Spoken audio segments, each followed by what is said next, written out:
Acting आणि मॉडेलिंगच्या झगमगत्या क्षेत्रात यावं आणि इथे करिअर करावं असे हजारो लोक मला गेल्या माझ्या करिअरच्या स्पॅनमध्ये भेटत आलेली आहेत. ह्या क्षेत्रात यायचं असेल तर प्रामुख्याने 2 प्रकारची सौंदर्य असतात, त्याचा विचार करायला हवा. पहिला प्रकार म्हणजे इनर ब्युटी, म्हणजेच brain beauty, that is your talent, त्याला आपण म्हणू इनर ब्युटी.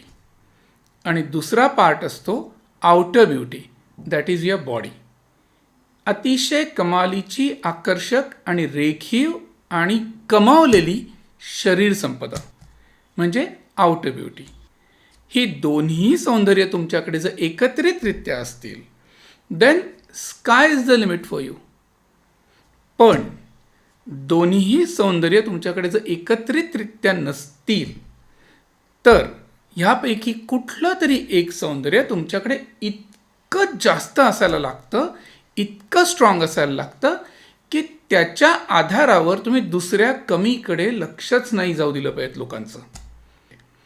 सो तुम्हाला आधी ठरवायला लागतं या क्षेत्रात यायच्या आधी की are you going to groom your inner beauty or outer beauty, or are you going to groom both. जशा इथे 2 प्रकारच्या ब्युटीज असतात तसं इथे 3 प्रकारचे ट्रॅक्स असतात. पहिला ट्रॅक असतो मेनस्ट्रीम मॉडेलिंग, दुसरा ट्रॅक असतो कॅरेक्टर मॉडेलिंग आणि तिसरा ट्रॅक असतो ॲक्टिंग. मेनस्ट्रीम मॉडेलिंग हा जो ट्रॅक आहे हा प्रामुख्याने बाह्य सौंदर्यावर आधारित आहे. All you need to have is amazingly attractive and perfect body. Second track असतो कॅरेक्टर मॉडेलिंग.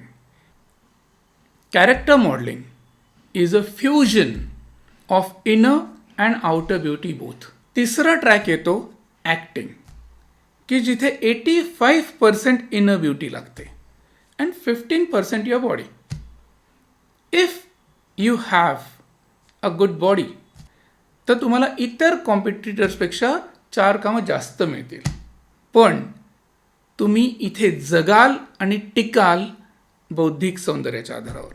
तसं ॲक्टिंगसाठी इनर ब्युटी लागते. So mainstream modelling is based on outer beauty, acting is based on inner beauty, and character modeling is a fusion of both the beauties.